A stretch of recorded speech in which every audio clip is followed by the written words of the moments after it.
히브리서 5번째 시간입니다. 이번 시간은 히브리서 4장 4절부터 보도록 하겠습니다.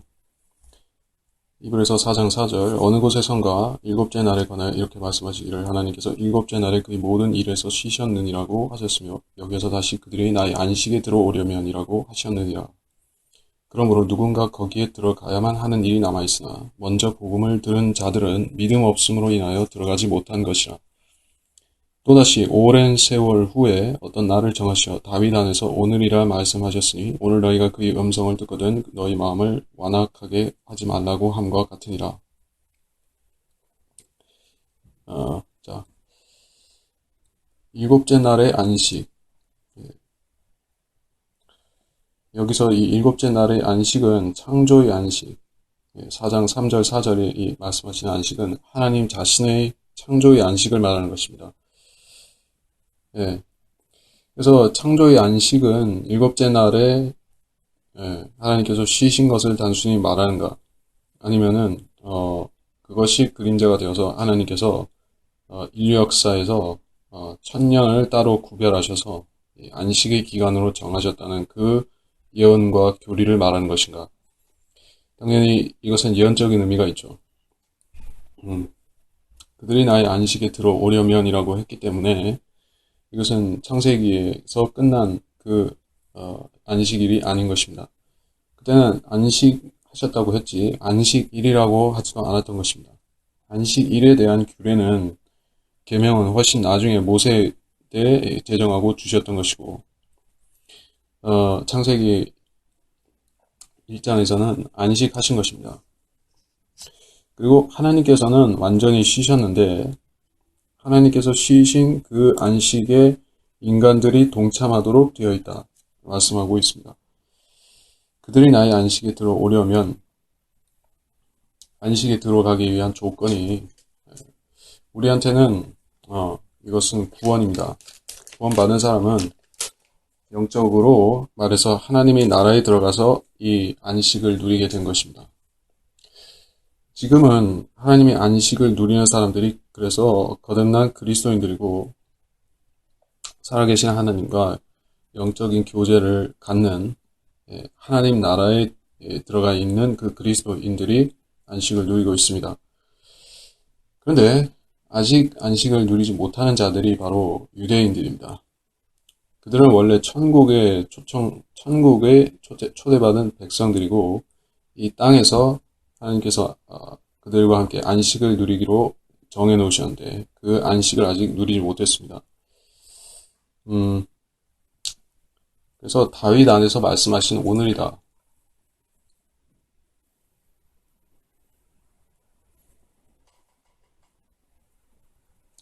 시편 95편 7절에서 11절을 보도록 하겠습니다. 시편 95편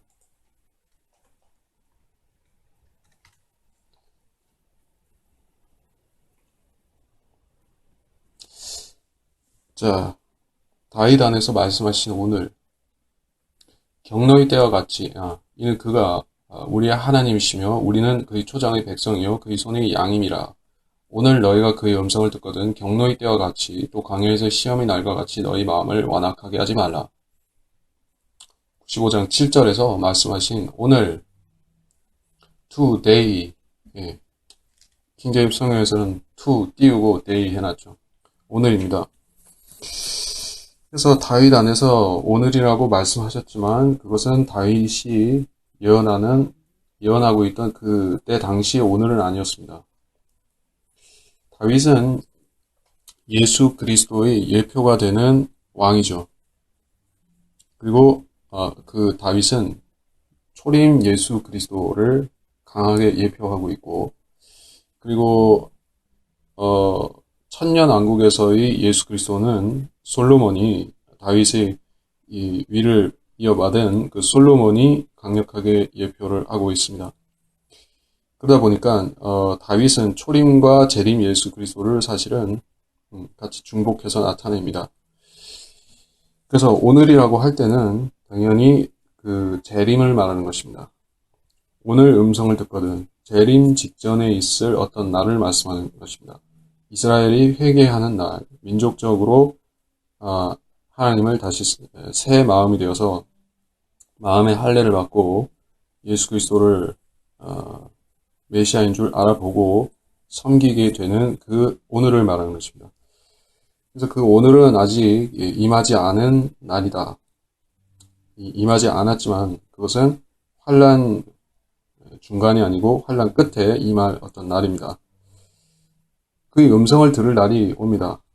그의 음성, 하나님의 음성, 예수 그리스도의 음성을 그들이 듣게 되는 날이 오는 것입니다. 그들은 예수님의 구름을 타고 오시는 모습을 볼 뿐만 아니라 인자의 음성도 듣게 될 것입니다. 예. 그래서 그의 음성을 듣거든 완악하게 하지 말라. 완악하게 했었던 자들은 그때 구약시대에 출애굽 때 예수 그리스도의 음성을 들었지만 순종치 아니었던 그 출애굽한 이스라엘 사람들과 같습니다. 그때도 하나님께서 즉 예수 그리스도께서 음성을 받으셨는데 시내산에서 말씀하셨고 모세에게 종종 말씀하셨고 그 백성들도 천둥 소리로 들었던 것입니다. 예. 그 육신적인 사람들은 하나님께서 말씀하시면은 주님 초림 당시에도 그랬었고 어떤 천둥 소리다 이렇게 듣곤 했었던 것입니다. 그래야 사실은 그 천둥 소리가 하나님께서 어떤 사람에게 또는 예수 그리스도께 말씀하시는 음성이었던 것입니다. 예수님의 음성도 천둥 소리와 같고 그것을 해석하는 사람한테는 음성이고 해석할 수 없는 사람한테는 천둥 소리였다. 그의 음성을 들으면은 너희 마음을 완악하게 하지 말라. 완악하게 한다면 더 이상 회개의 기회가 없다는 것입니다. 8절 만일 예수가 그들에게 안식을 주었더라면 하나님께서 그 후에 다른 날을 말씀하지 아니하셨으리라. 어떤 예수가? 여기서 예수가 그들에게 말씀하셨다고 하니까 예수님이 언제 구약시대에 그들에게 이스라엘 사람들에게 나타나셔서 말씀하셨는가 의문을 갖게 되죠. 예수가 그들에게 안식을 주었더라면 그 후에 다른 날을 말씀하지 아니었으리라. 자, 우리가 예수는 여호수아가 사실 들어가야 될 자리에 예수가 들어갔습니다. 여호수아는 실제 그때 당시에 실존했던 이스라엘의 지도자였고 선지자였으며 그런데 여호수아를 왜 예수라고 썼을까? 예수는 그때 존재하지 않았는데 이 땅에 이스라엘 사람들 앞에 있지 않았는데 왜 거기 예수라는 말을 썼을까? 성경이 혼동한 것입니까? 아니면은 뭘 의도적으로 집어넣은 것입니까? 분명히 어떤 의도성이 있습니다. 그렇다면 여호수아를 예수라고 쓸 수 있을 정도로 이 여호수아라는 인물은 예수 그리스도에 가까운 그런 유사성이 있는 인물이다. 그런 것을 먼저 알 수가 있습니다. 그래서 여호수아는 실제로 예수를 만났던 것입니다. 언제? 여호수아서 5장 13절, 15절 사이를 보게 되면은 주의 군대의 대장을 여호수아가 만났습니다. 주의 군대 대장이 누구일까요? 미카엘? 아닙니다. 미카엘은 이스라엘을 지키는 그 천사장인 것입니다. 그렇죠. 성경에 미카엘과 가브리엘이 나오는데 이 미카엘은 이스라엘 백성을 위해서 역사하는 특별한 천사장입니다. 근데 군대 장관이라고 할 때는 주의 군대 장관이라고 군대 대장 그렇죠. 주의 군대의 대장이라고 할 때는 이 캡틴이라는 말은 캡틴 중요하죠. 이 캡틴이라는 말은 주님 예수 그리스도께 쓰이는 말입니다. 미카엘은 거기 본문상에 설명해 놨듯이 프린스나 치 프린스나 그레이트 프린스나 아키엔젤이나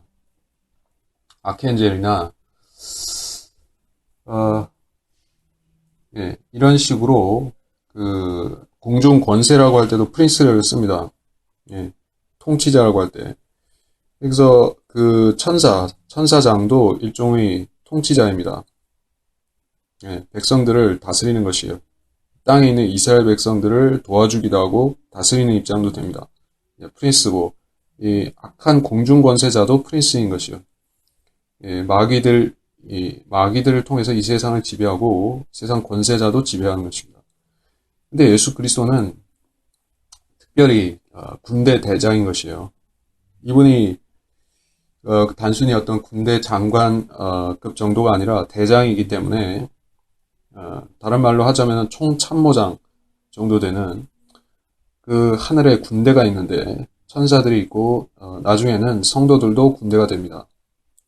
그 군대를 총지휘하는 분이 계신데 그분이 바로 미카엘이 아니라 예수 그리스도인 것입니다. 그 군대 대장이 여기 나타나서 여호수아서 5장에 나타나서 여호수아와 대화를 나눴던 것입니다.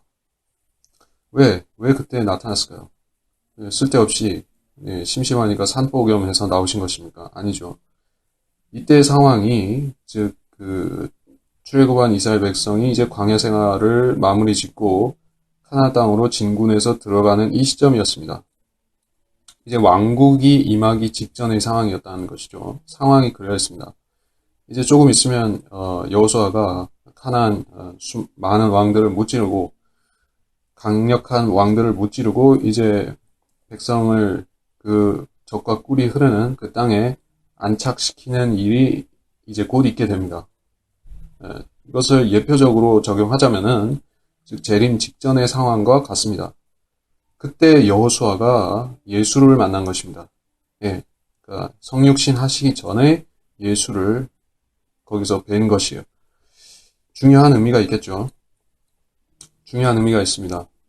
즉 예수님께서는 그 왕국이 세워지기 직전, 그러니까 가장 그 환란 끝 무렵에 있고 이제 절체절명의 이스라엘이 이제 이기면은 그 땅을 차지하고 이스라엘이 혹시 진다면은 다시 광야로 쫓겨가거나 죽임을 당하고 아주 비참하게 되겠죠. 그러한 절체절명의 상황에서 주님께서 찾아오신 것입니다. 사실 여호수아를 찾아온 걸로 되어 있지만은 백성들을 돌아보시기 위해서 오신 것이에요. 자, 그런 예표가 된다. 그래서 예수가 나타나셔서 그 예수께서 이스라엘을 도와주셔서 이스라엘에 힘을 실어주셔서 땅을 차지하게 하셨던 것이다. 그렇게 말하고 있습니다.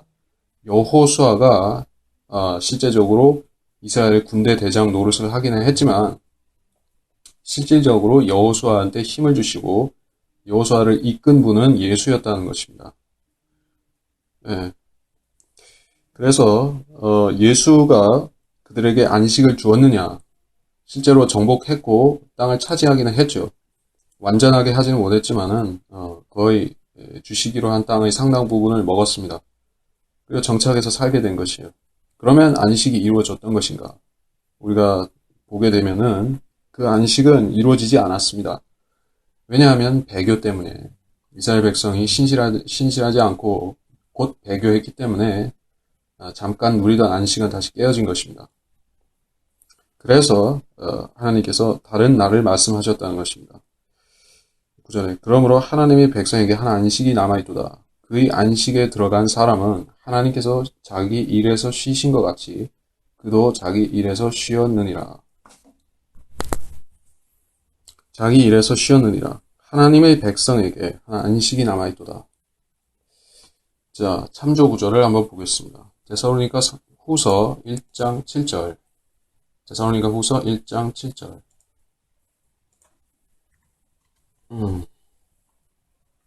고통을 받는 너희에게는 우리와 함께 안식으로 갚아주시는 것이라.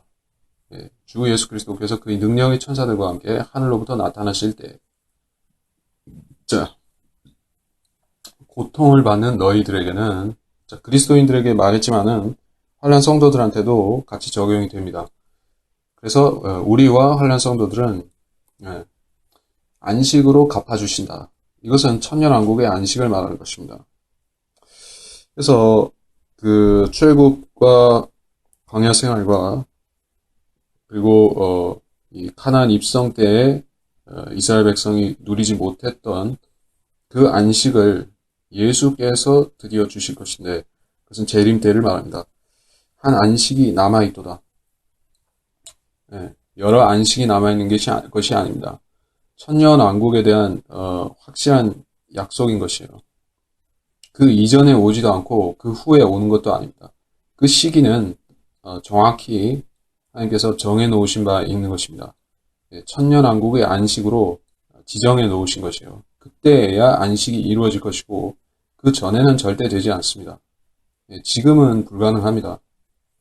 지금 만일에 어떤 사람이 이 성경 구절을 보고 이런 것들을 자기한테 교리로 적용해서 내가 그 안식을 주마, 내가 너희에게 이 하나님께서 약속하신 이 안식을 내가 너희에게 주마, 이러한 종교 지도자가 나온다고 하면은 그 사람이 안식을 줄 수 있느냐? 줄 수 없습니다. 예, 계획은 이미 수립되어 있는 것이에요. 하나님께서 육신으로 나타나신 예수 그리스도께서 바로 안식을 이것을 주기로 작정되어 있기 때문에 다른 사람은 할 수가 없습니다.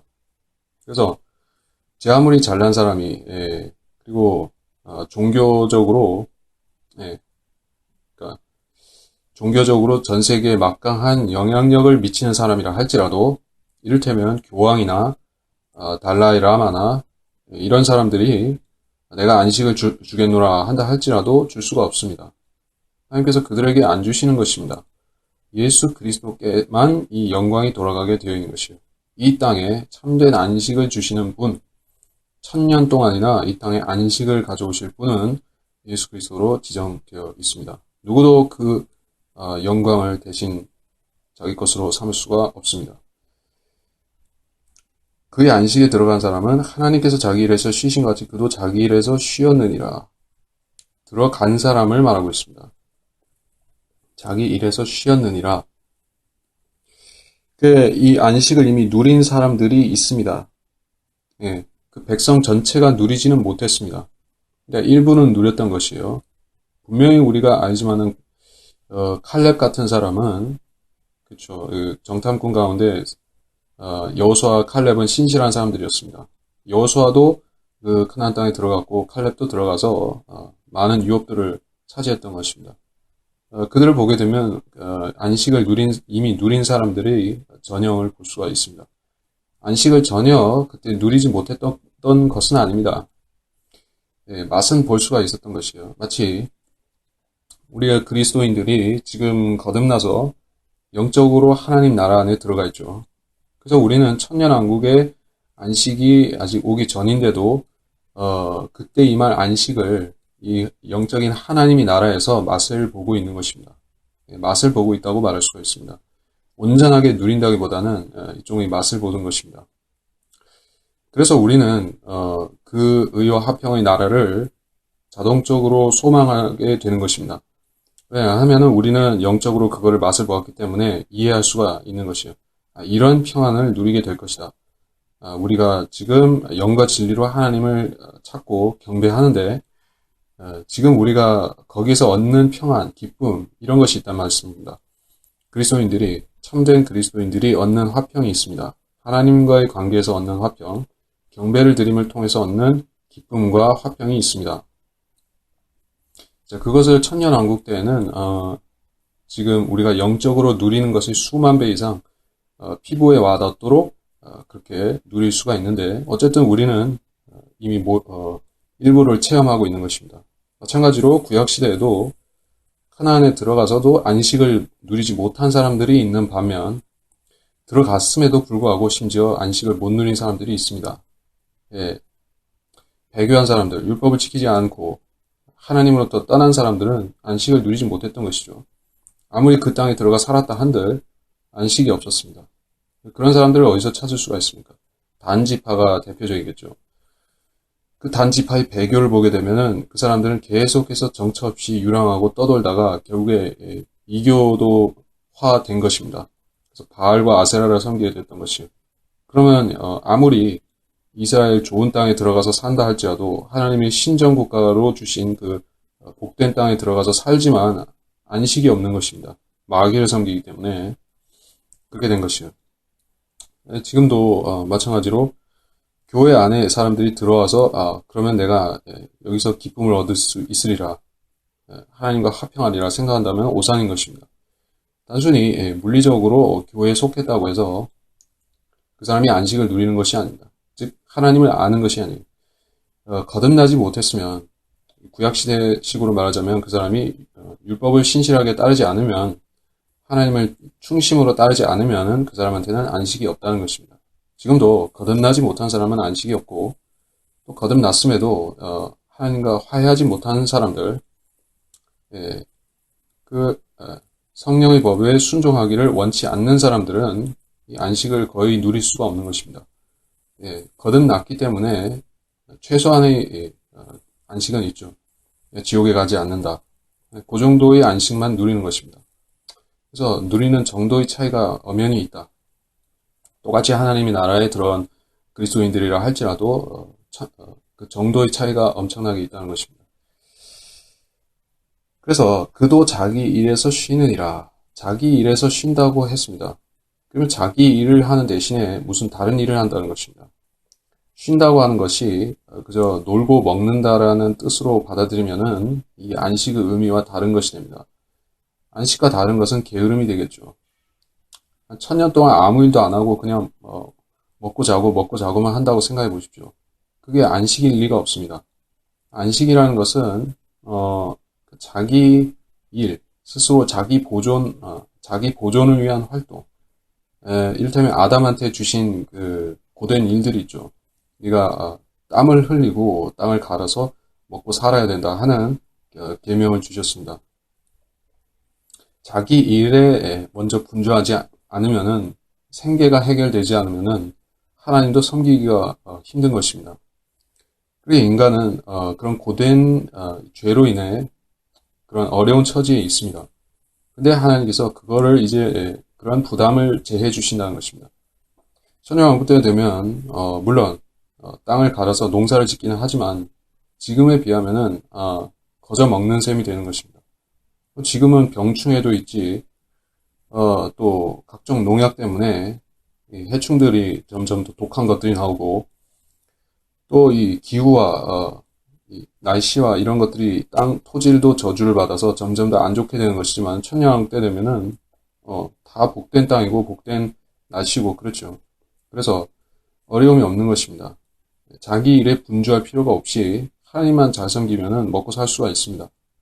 그런 세상을 주시는 것이 바로 안식입니다. 천년왕국의 안식인 것이요. 11절에 그러므로 우리가 그 안식에 들어가도록 힘써야 하리니 이는 아무도 똑같은 믿음 없음이 본에 빠지지 않게 하려니라. 자, 이 안식에 들어가기 위해서는 수고하고 짐을 져야만 합니다. 힘써야 한다. 믿음과 함께 행위가 있어야 한다. 이거는 교리적으로 말하자면은 분명히 환란 시대의 구원입니다. 환란 시대에는 우리가 누리는 것 같은 하나님의 나라의 안식을 그들이 온전히 누리지 못합니다. 그리고 그들은 소망이라는 조건으로 그것을 바라보고 있는 것입니다.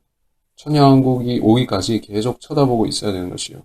이 소망을 상실하면 끝나는 것입니다. 우리 그리스도인들도 소망이 없으면은 우리가 아무리 좋은 것을 받는다 할지라도 소망이 없으면은 이 땅에서 소망 없는 사람처럼 살게 되어 있습니다. 천년왕국을 모른 채로 산다든지, 또 그러니까 하늘에 있는 새 예루살렘과 부활을 모른 채로 산다든지 하게 되면은 우리 구원받았다 할지라도 굉장히 비참하게 보일 수가 있습니다. 원래 그리스도인이라는 것은 세상에서 인정받거나 이 세상에서 높임을 받을 존재들이 아닌데, 세상에서 그렇게 되고 이 복음, 이 진리에 대해서 무지해지게 되면은 사실 굉장히 비참한 것이죠. 그 자체로. 그리스도인들은 행위로 인해서 상실하거나 그 하늘에 있는 유업을 행위로 인해서 상실하거나 행위로 인해서 얻는 것은 아닙니다. 하늘에 있는 유업들, 새 예루살렘은 우리한테 주셨습니다. 근데 문제는 우리가 이 천년왕국의 안식에 동참할 수 있느냐 하는 것입니다. 우리가 이것을 동참하지 않는다 해도 우리가 근본적으로 그 새 예루살렘을 빼앗기는 것은 아니죠. 예. 그렇다고 생각하면은 천년왕국에 못 들어간다는 것이 크게 다가오진 않을 수 있습니다. 이거 직접적으로 히브리인들한테 너희 조상들이 받기로 했던 그 유업을 받으라는 것이니까 우리한테는 직접 피부에 와닿을 만큼 그런 얘기는 아닐지 모릅니다. 근데 어디까지나 그리스도인한테는 상이고 주신다고 하신 것이고 주님을 섬겼으면 받는 상으로 언급하셨으니까는 우리가 이걸 무신경해서는 안 되겠죠. 분명히 상이라고 하면은 엄청난 보상일 것입니다. 네. 유대인들이 땅을 물려받긴 하지만은 여러분 생각해 보시기 바랍니다. 과거 그 구약 시대나 지금까지 구원받은 구원받은 유대인들의 숫자가 얼마나 되겠습니까? 구약 시대에 사실 구원받은 사람보다 멸망한 사람이 더 많았을 수도 있습니다. 유대인 가운데서. 지금은 뭐 말할 것도 없고 유대인들 중에서 극소수만이 그리스도인이 되고 있습니다. 그리고 대환란 때 가면은 또 많은 유대인들이 구원받긴 하겠지만 그 숫자가 아무리 많아봐야 지금 1900년, 2000년 정도 기간 동안에 구원받은 그리스도인의 숫자에 비하면은 얼마나 미미하겠습니까? 유대인들의 숫자가 그렇게 구원받은 사람의 숫자가 그리스도인과 비교하면은 적죠.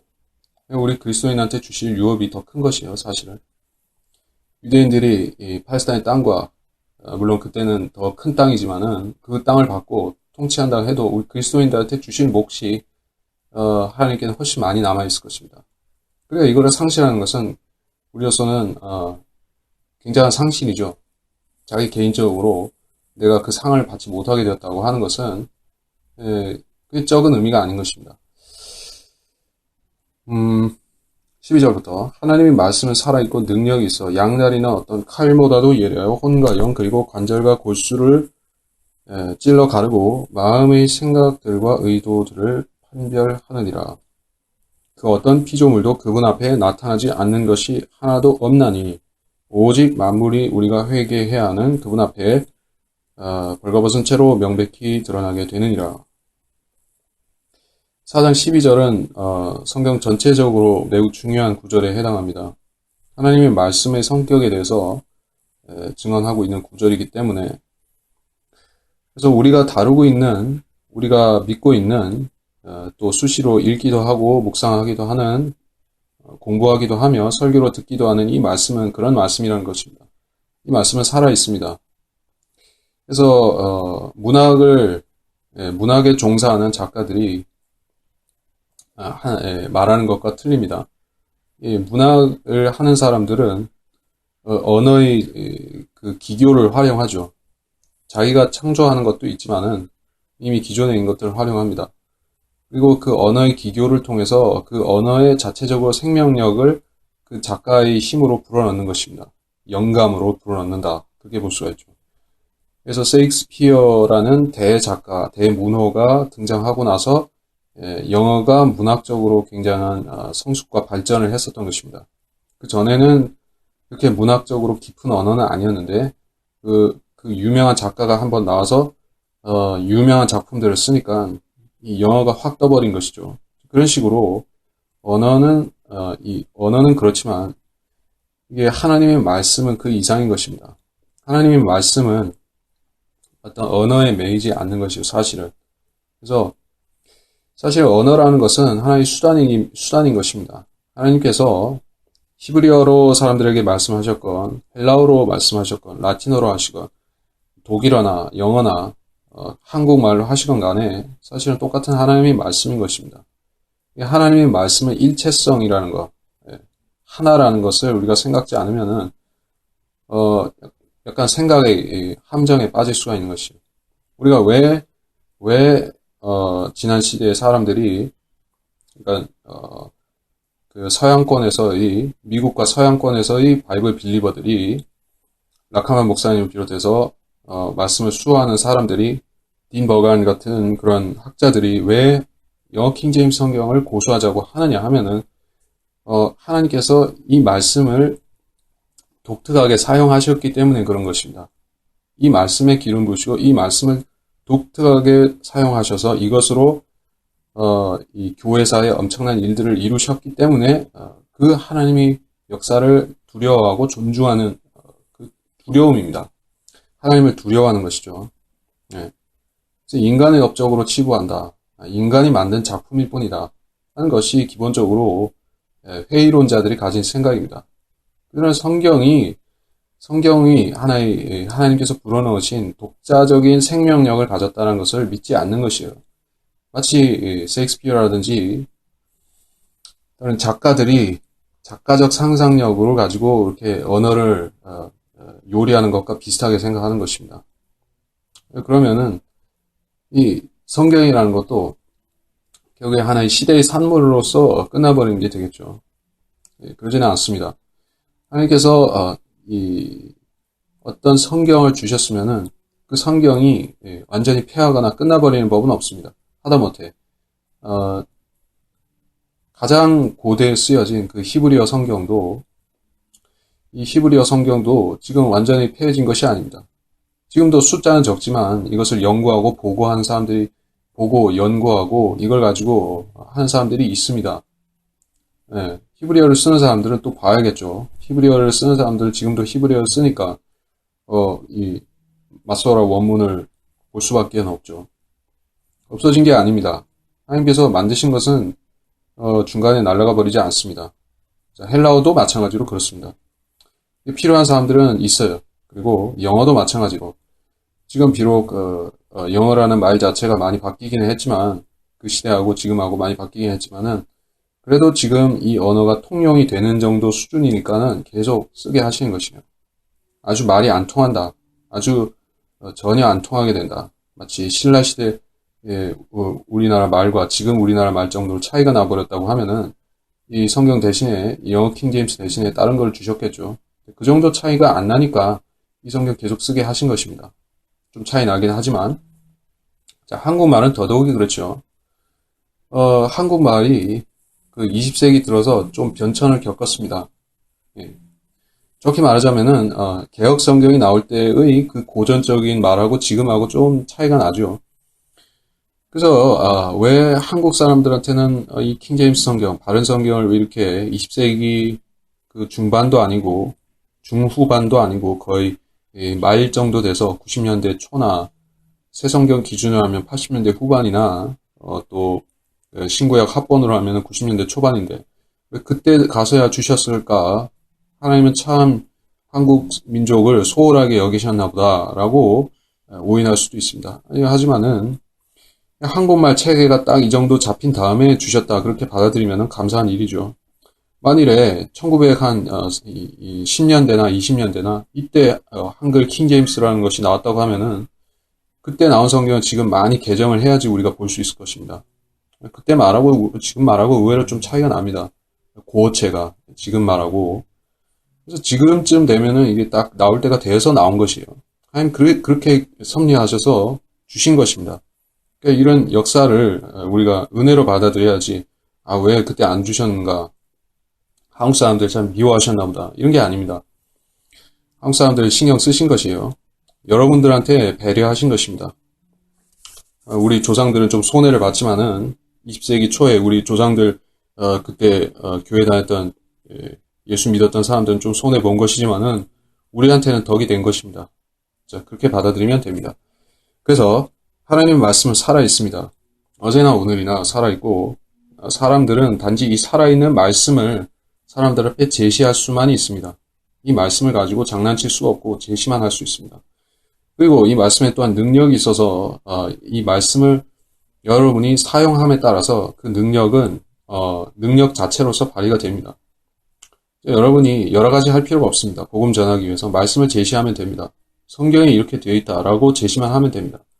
여러분이 구령과 거리설교, 특히 구령도 그런데 그것이 별다른 일이 아닙니다. 사람들한테 예수를 왜 믿어야 되냐고 자기 말로 이론으로 설득하고 그런 것이 아닙니다. 성경을 제시하면 됩니다. 그 성경이 바른 성경이라면 위력이 엄청난 것이에요. 개혁 성경 가지고 전도하려고 해보십시오.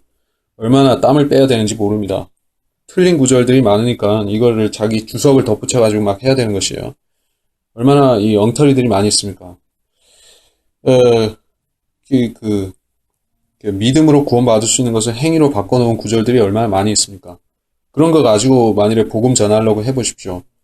그 행위를 어떻게 설명해야 되는지 몰라서 쩔쩔매게 되는 것이에요. 근데 이 바른 성경 가지고, 한글 킹제임스 성경 가지고 복음 전해 보십시오.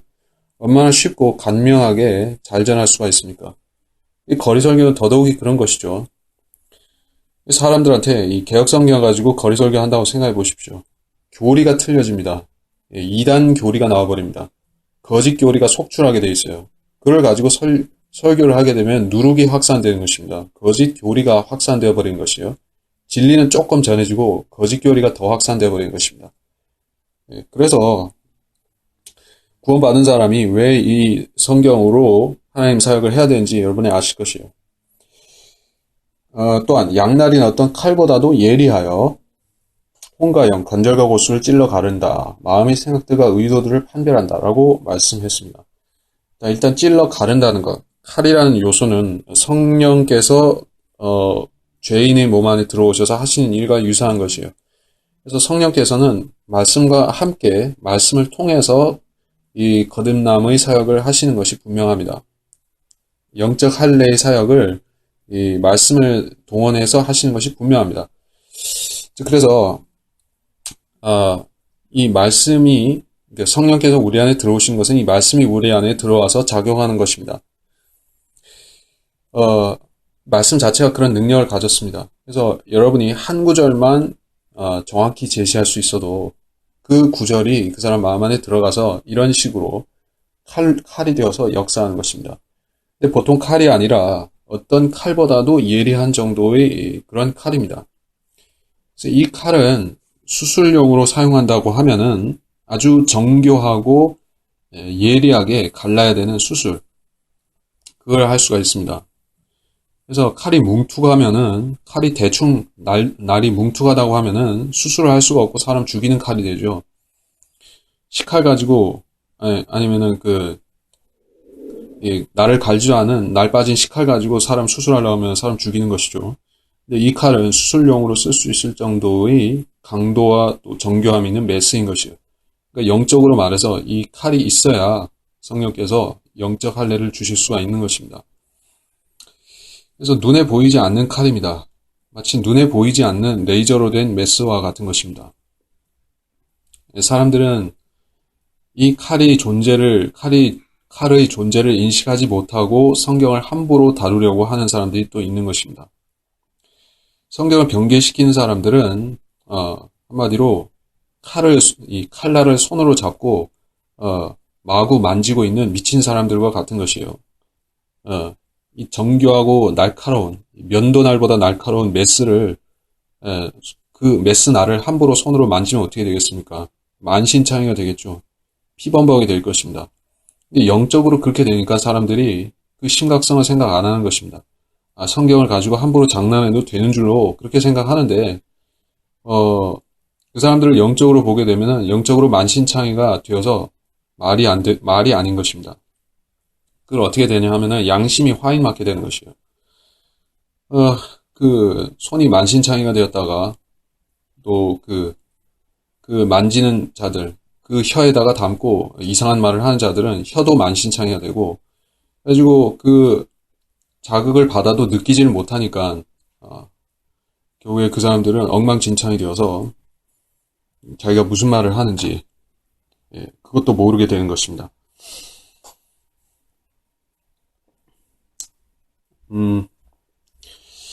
혼과 영을 찔러 가른다 한 것은 100% 이해가 되는 말이고, 우리한테 만일에 관절과 골수를 찔러 가른다고 할 때 이거는 무슨 의미로 받아들여야겠습니까?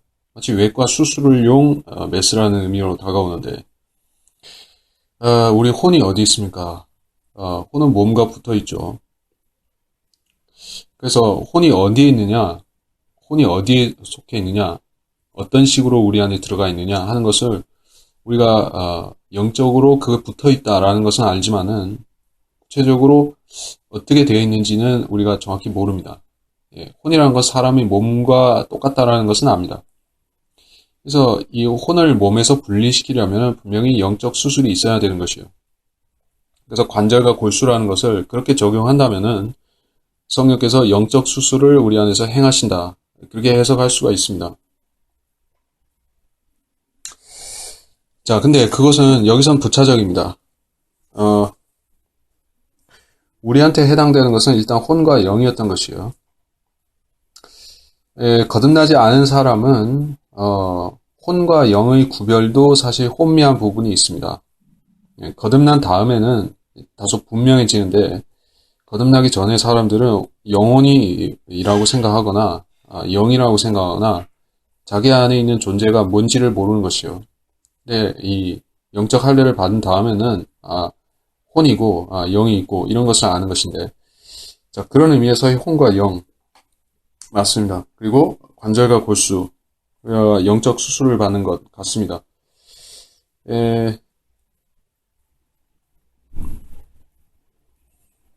그리고 이 13절에서 말씀하시는 어떤 피조물도 그분 앞에 나타나지 않는 것이 없나니, 우리가 회개, 계산해야 되는 그분 앞에 벌거벗은 드러난다는 것은 큰 백보자 심판을 말하는 것입니다. 의미적으로 분명히 큰 백보자 심판을 말하고 있습니다. 큰 백보자 심판에 등장하는 존재들은 악한 천사들과 사탄이 있죠. 그래서 13절과 연계시켜서 보자면은 이 12절에서의 관절과 골수를 찔러 가르는 것은 그 이상의 의미를 가집니다. 아마겟돈에서 말씀이 하는 역할을 생각해 본다면은 이 말씀은 심판의 말씀 칼이 되어서 나가죠. 그리고 그것이 닿는 자들을, 이 말씀이 닿는 자들을 죽이는 역할을 합니다. 스가랴서 14장 12절을 보게 되면 주께서 예루살렘을 대적하여 싸운 모든 백성을 치실 재앙이 일어나리니 그들이 그 발로 서 있을 때 그들의 살이 녹아 없어질 것이요 그들의 눈이 그 구멍 속에서 녹아 없어질 것이며 그들의 혀가 그 입에서 녹아 없어질 것이라. 무엇이 이렇게 엄청난 심판을 가져왔는가? 계시록에서 보게 되면 그것은 주의 입에서 나온 칼과 같은 말씀이었다는 것을 알 수 있습니다. 그래서 주의 말씀이 그 심판을 행했는데 사람의 육신을 절단하고 그 녹이거나 레이저처럼 녹이거나 한 역할을 했었던 것입니다. 자, 아마겟돈에서 심판하는 말씀, 그 의미가 생겼고 관절과 골수를 또한 찌르는데 이것은 리비아단을 한번 보더라도 이해가 갑니다.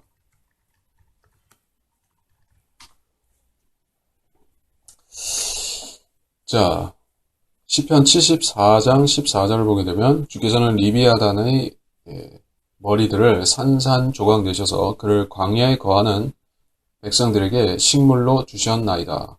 이사야서 27장 1절을 보면 그날에 주께서 그의 격심하고 크고 강한 칼로 날쌘 뱀 리비아단을 벌하시니 즉 꼬부라진 뱀 리비아단이라. 또 주께서는 바다에 있는 그 용을 살해하시리라. 이 용을 벌하신다, 용을 살해하신다는 것은 계시록에서 보게 되면은 그 12장에서 용이 쫓겨나는 사건이죠. 12장 7절에 보면 또 하늘에 전쟁이 있으니 미카엘과 그의 천사들이 용을 대항하여 싸우고 용과 그의 천사들도 싸우나 그들이 이기지 못하여 하늘에서 더 이상 있을 곳을 찾지 못하더라. 이 싸움에서 지는 것을 말합니다. 그때 주의 칼이 등장해서 이 용을 절단내는 것입니다. 그리고 마지막으로 욥기를 잠깐 보면 욥기 41장에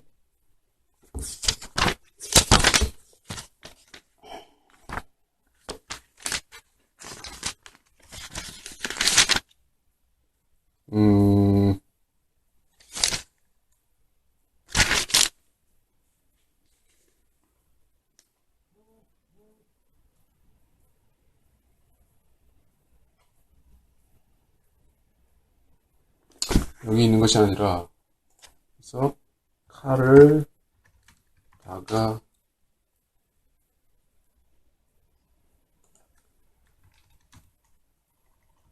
칼로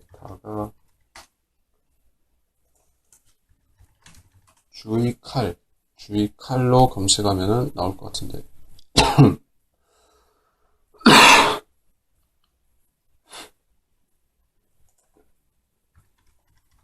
다가가고. 나왔습니다. 욥기 40장입니다. 이것은 비히못에게 하신 말씀인데, 비히못과 리비아단은 서로 관계가 있죠. 땅에 나타나면 비히못입니다. 하늘에서는 리비아단이고, 그래서 하마처럼 물을 토해내죠. 40장에 보게 되면은 그런 엄청난 이 지상생물로 나오는데, 이 용이 하늘에서 땅으로 내려오니까는 이런 존재가 되었습니다. 이 물을 토해내는 용을 어떻게 벌하시는가? 그는 하나님의 길에서 으뜸이며, 욥기 40장 19절.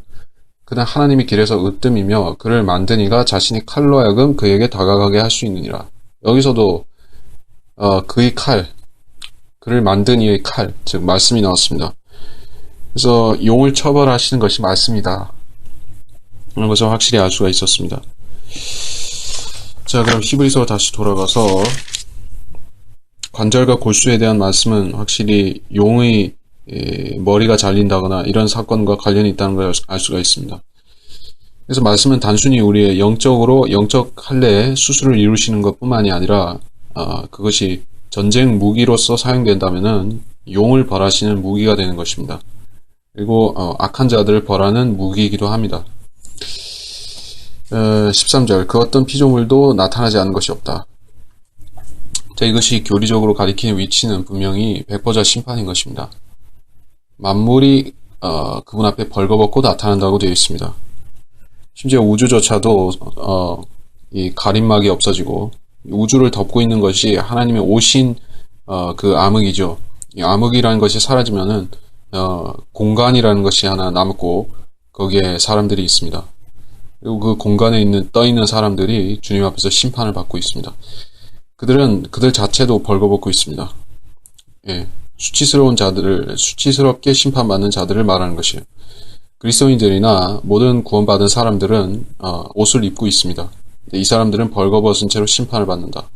즉 불의함이 드러난 것입니다. 만물이 또한 벌거벗은 채로 드러나게 됩니다. 여기서 만물이라고 하지만 우주적인 그 만물을 말할 뿐만 아니라 특별히 죄인들이 그렇게 벌거벗은 채로 나타나는 것을 또 강조하고 있습니다.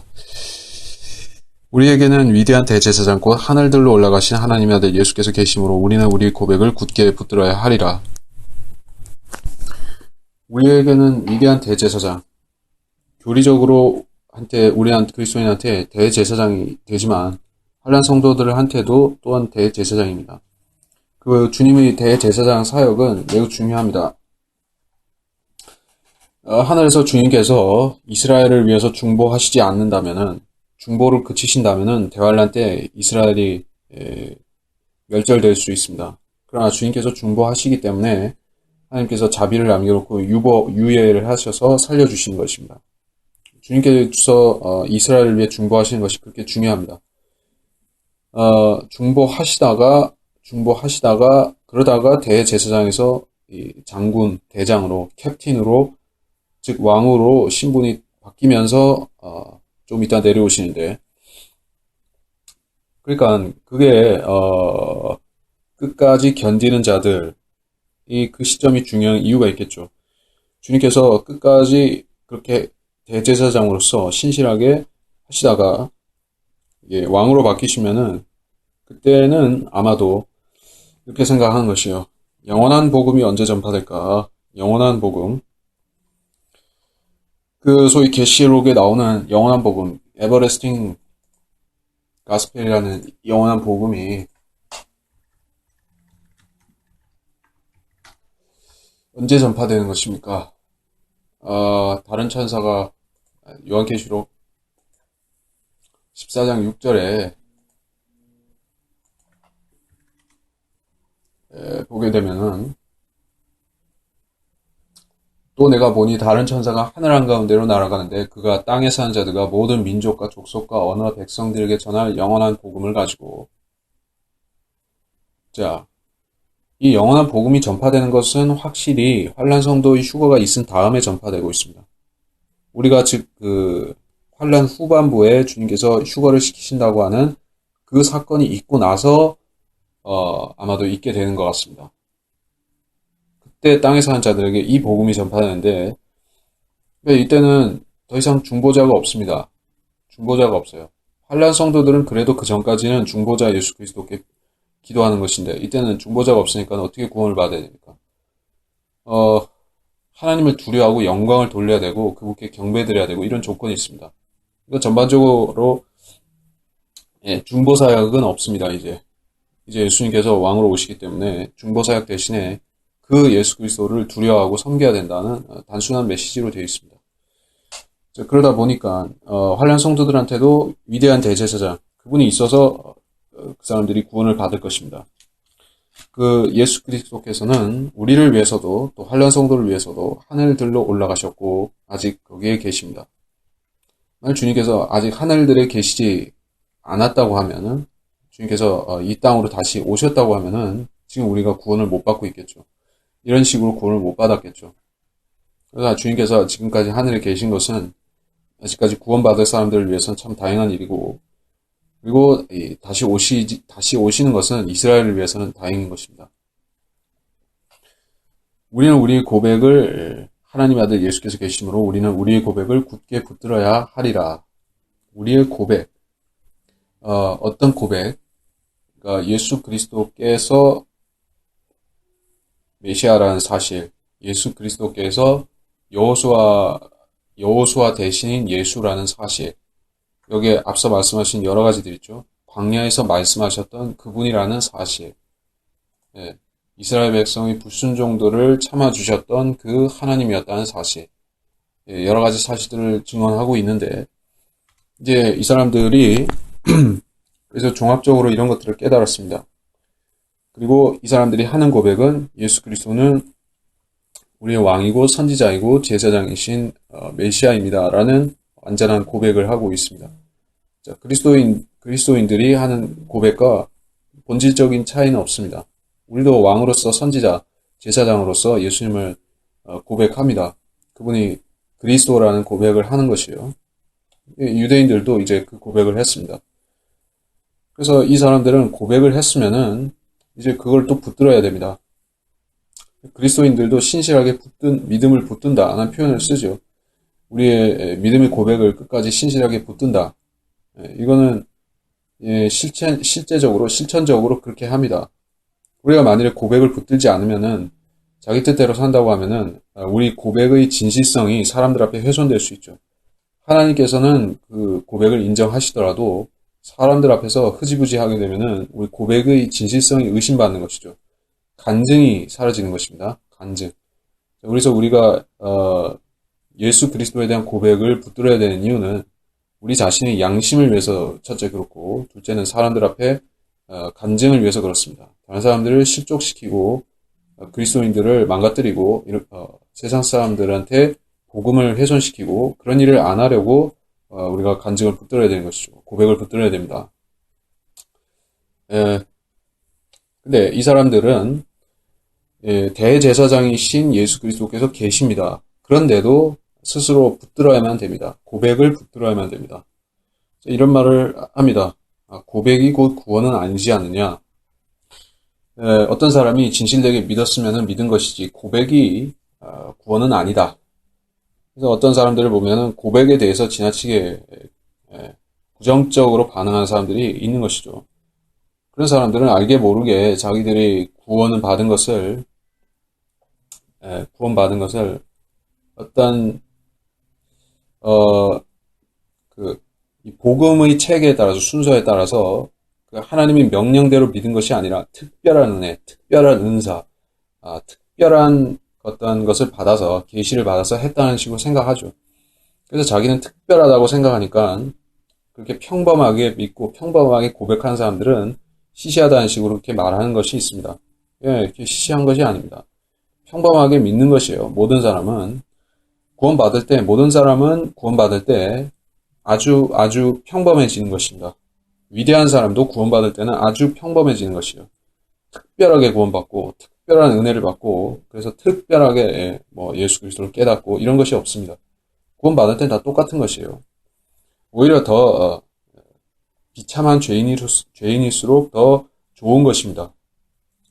자기가 구원받은 것은 아주 특별한 것이라고 주장하는 사람들은 결국에 구원파를 만들거나 예, 얼마나 특별한 티를 내고 싶으면 구원파를 만들겠습니까? 사실 특별할 것도 없거든요. 구원받는다는 것은. 다 똑같은 것인데, 생각만 조금 바꿔 먹으면은 구원이 가까이 있는데, 계속, 어리석은 생각을 하고 고집을 부리니까 구원을 못 받았다가, 마음 한번 제대로 돌렸으니까 구원 받은 것인데, 자기 그렇게 평범하게 믿었다는 걸 인정하고 싶지 않은 것이죠. 왜 그렇게 평범하다고 하면 그 사람들은 교주를 할 수도 없고, 교를 세울 수도 없고, 교주를 할 수도 없습니다. 그러니까 그렇게 나는 특별하고 이렇게 나갈 수밖에 없어요. 그것이 이단들의 특징입니다. 구원이라는 교리를 잘못 사용하는 이단들이 그렇게 하는 것이요. 나만 특별하다. 자, 그렇습니다. 자, 우리의 대제사장은 우리의 연약함을 동정할 수 없는 분이 아니요 모든 점에서 우리와 마찬가지로 시험을 받으셨지만 죄는 없으신 분이기 때문이라. 우리가 알고 있는 지식하고 다릅니까? 우리가 이미 알고 있는 지식이죠, 이미. 근데 이 사람들, 유대인들한테는 주님께서, 온전한 대제사장이시다. 인간으로서 연약함을 가지셨으면서도 죄를 안 지으신 대제사장이다 하는 것이 아주 엄청난 의미가 있습니다. 왜냐하면 이 유대인들은 대대로 대제사장을 통해서 섬겨왔었죠. 그리고 그 대제사장들이 온전했다고 하면은 수많은 제사들을 헛되이 드릴 필요가 없었던 것이죠. 온전한 대제사장을 통해서 온전한 제물이 드려졌다면, 즉 예수님께서 스스로 온전한 대제사장이 되신 것과 같이 그들이 그런 영원한 대제사장을 만일에 한 분 갖고 있었다고 하면은 어, 우리처럼 구원을 받을 수가 있었겠죠. 그게 없으니까 그렇게 못한 것입니다. 근데 이제 유대인들은 찾은 것입니다. 환란 때 가면은 성전이 다시 지어질 뿐만 아니라 제사도 다시 드려지겠죠. 레위 지파 출신에서 제사장들이 다시 나와서 제사도 드릴 것입니다. 물론 그것이 3년 반 채우기 전에 끊어지지만 그렇게 된다 할지라도 이 사람들은 제사장을 다시 세우는 것이에요. 그 세우는 것 자체는 하나님께서 금하신 것이 아니라 천년왕 때도 제사장이 있죠. 제사를 드려야 되니까 제사장이 있는 것이요. 의식을 하기 위해서 제사장이 있는 것이요. 근데 여기서 말하는 대제사장은 우리의 죄를 맡으셔서 자기 피로 우리 죄를 위해서 한 번에 완전한 제사를 드리시는 그런 대제사장을 말하는 것입니다. 이 제사는 한 번밖에 안 드려지는 영원한 제사인 것입니다. 한 번 드려지고 영원히 끝나는 제사인 것이요. 그래서 아주 독특한 것이죠. 그래서 주님께서 대제사장이 되신 이후에는 아무도 이 똑같은 직위에 들어갈 수가 없습니다. 대제사장은 거기서 끝난 것이에요. 그래서 예수님의 특성을 그러니까는 7장에 가면 멜키세덱과 연관해서 설명을 하고 있습니다. 아주 신비적이고 어떤 종교 전통에 따라서 나온 것도 아니고 갑자기 나온 존재인 것입니다. 그리고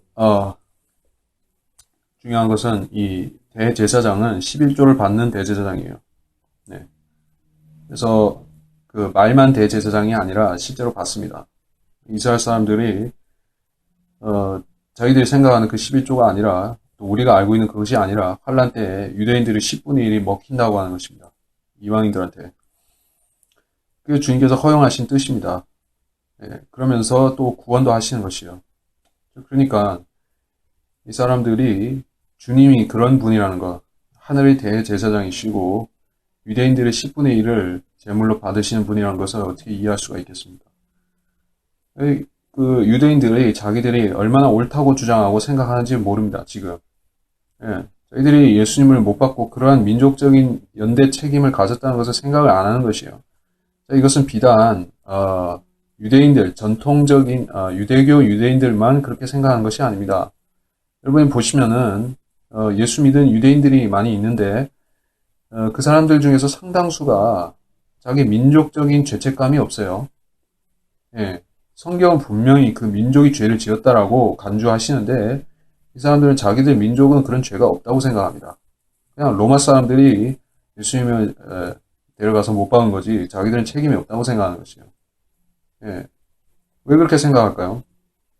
구원을 받았다면은 사실 구원을 받았다면은 자기 개인적으로 죄 문제는 해결했다고 볼 수 있지만은 우리도 개인적으로 예수님 영접했으면은 그 문제는 거기서 끝났지만은 그 사람한테 편견이라든지 자기 민족적인 삐뚤어진 생각이라든지 이런 게 다 없어진 게 아니죠. 그래서 민족 우월주의라든지 뭐 무슨 그런 삐뚤어진 생각이 없지가 않습니다. 유대인들도 마찬가지로 그렇다고 볼 수 있고 그래서 죄인이기 때문에 그렇게 말하는 것일 수도 있고 또 구원을 못 받았으니까는 여전히 그런 민족적인 자부심을 갖는 것일지도 모릅니다. 그래서 보면은 그 사람들은 자기들이 여전히 잘났다 이렇게 생각하고 그래서 심지어는 이 이방 교회는 너무 이방화됐기 때문에 지금 신약 교회가 너무 이방화됐기 때문에 다시 유대식으로 돌려놔야 된다. 자기들은 그런 교회를 복고주의로 다시 유대식 초대교회로 이렇게 돌려놔야 된다. 자기들이 그런 사명을 받았다고 착각하는 사람들도 있습니다. 유대인 중에. 그러니까 우리가 지금 이 시대에 거듭난 사람들이 진리식을 다 알 것 같지만은 거듭나기만 하면 다 알 것 같지만은 그렇지가 않은 것이요. 수많은 사람들이 또 유대인으로서 믿었다고 하는 사람들, 뭐 이방인들은 말할 것도 없고 한국 사람들은 말할 것도 없고 그렇게 믿었다고 하는 사람들도 다 진리 지식으로부터 한참 멀리 있는 것입니다. 대부분의 사람들이 그렇게 사는 것이요. 여러분이 진리 지식을 알았다는 것은 굉장한 자산인 것입니다. 자산인 것이요. 여러분을 위한 자산이 아니라 하나님께서 쓰시기 위한 자산인 것입니다. 이 진리를 전파하게 되면은 모든 사람들이 다 싫어하는 것이에요. 유대인도 싫어하고 이방인도 싫어하고 다 싫어하는 것이에요. 예, 다 좋아하고 다 수용하는 것은 진리가 아닙니다. 그건 확실한 것이에요. 그래서 그 대제사장이신 예수님께서는 시험을 받으셨다. 우리와 같이 시험을 받으셨다는 것입니다. 예수님께서는 죄의 유혹을 받으셨습니다. 그러나 그것에 대해서 예, 판단하고 인식하고 그 제안에 따르는 즉 논의 과정이죠. 사람이 죄를 짓기 전에 이것을 하면 좋을까 나쁠까 하는 스스로 이렇게 디베이트하는 과정이 항상 있게 되어 있습니다. 죄를 인식하는 것, illumination이라고 하죠. presentation, illumination, debate, 그리고 욕망, desire, 결정, decision. 마지막으로 action, act, 행동으로 옮겨진다. 그렇게 되어 있습니다. 그래서 이 죄를 구성하는 그러니까는 이 죄를 짓게 되는 5단계에서 제시, 인식, 논의, 욕망, 결정, 행동. 이 6단계 중에서 죄가 성립되는 단계는 라카만 박사가 말하기로는 논의부터다. 디베이트부터가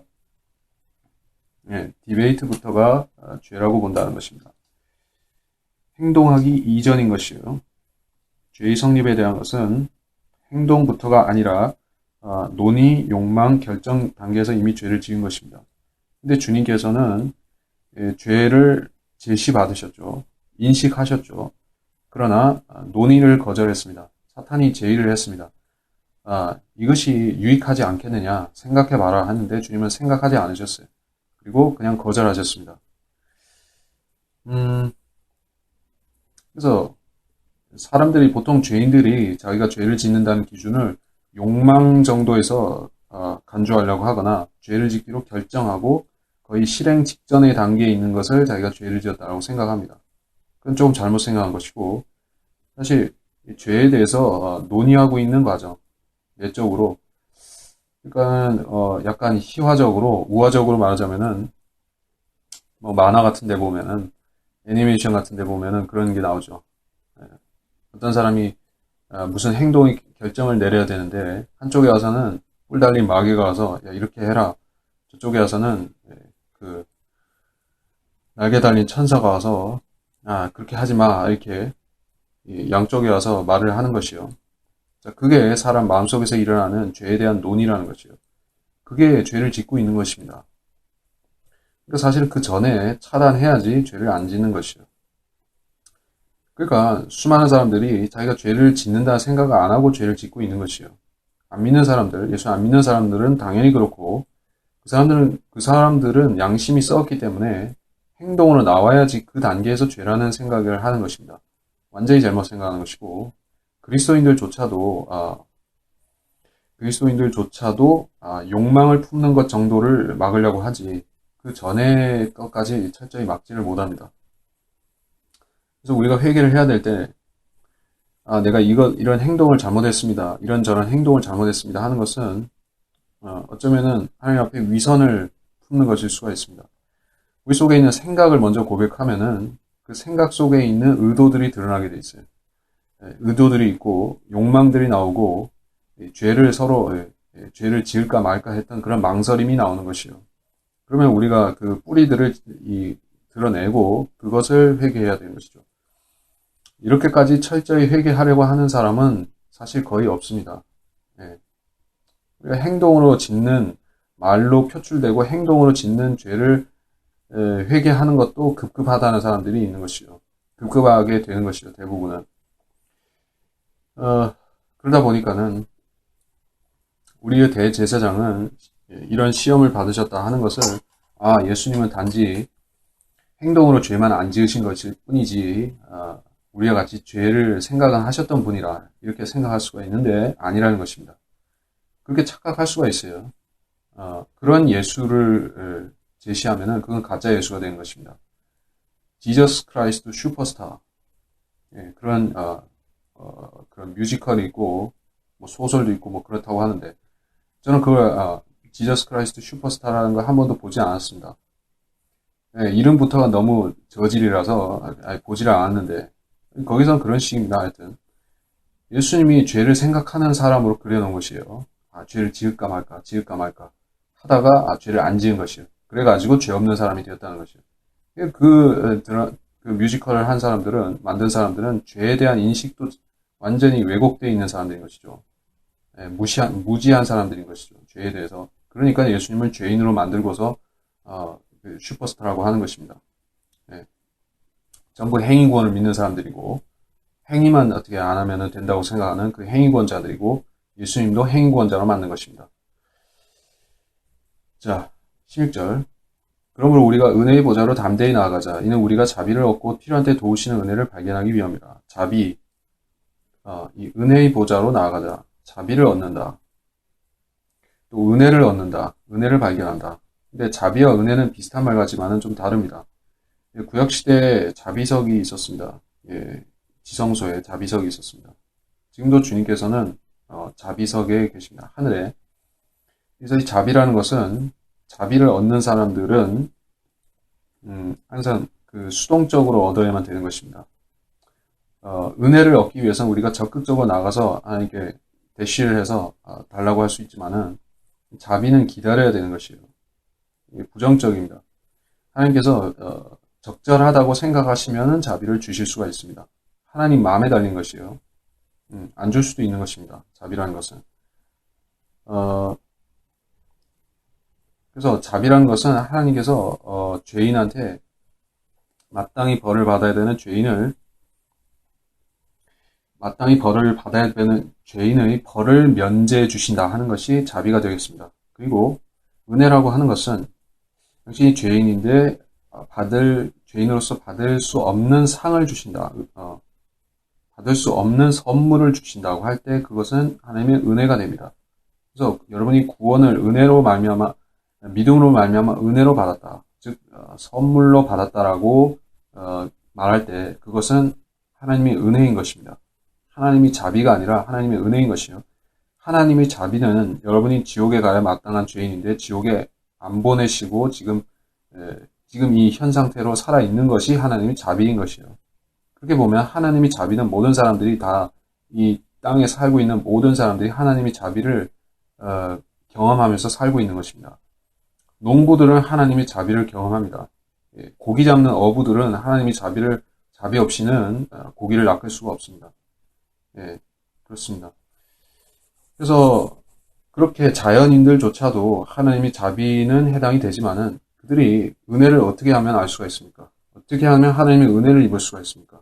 거듭나야 되는 것이죠. 거듭난 사람만 선물로 된 구원을 받을 수가 있고, 그것이 하나님의 은혜인 것입니다.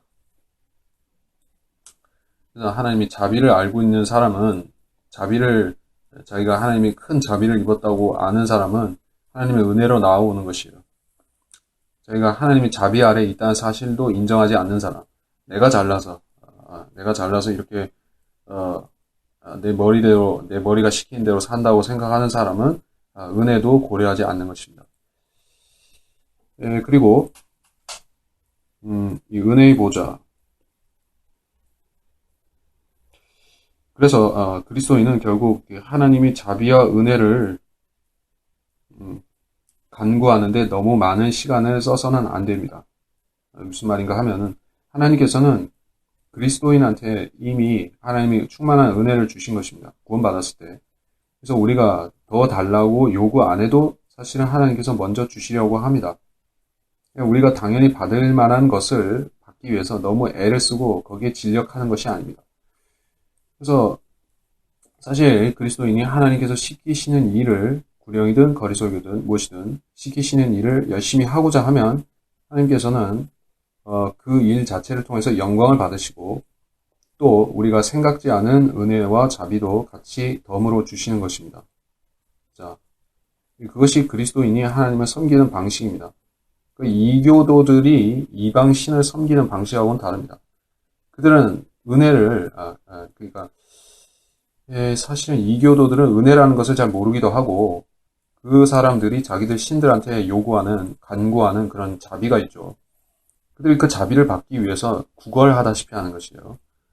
부처에게 자비를 구걸합니다. 구걸해요. 얼마나 종교행위를 열심히 손이 발이 되도록 하는 것입니까?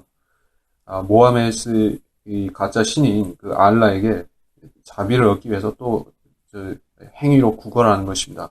라마단을 지킨다든지 매일 메카를 보고 이 엉덩이 들어올리고 기도한다든지 이렇게 자비를 간구하는데 구걸하다시피 하지만은 못 받는 것이에요.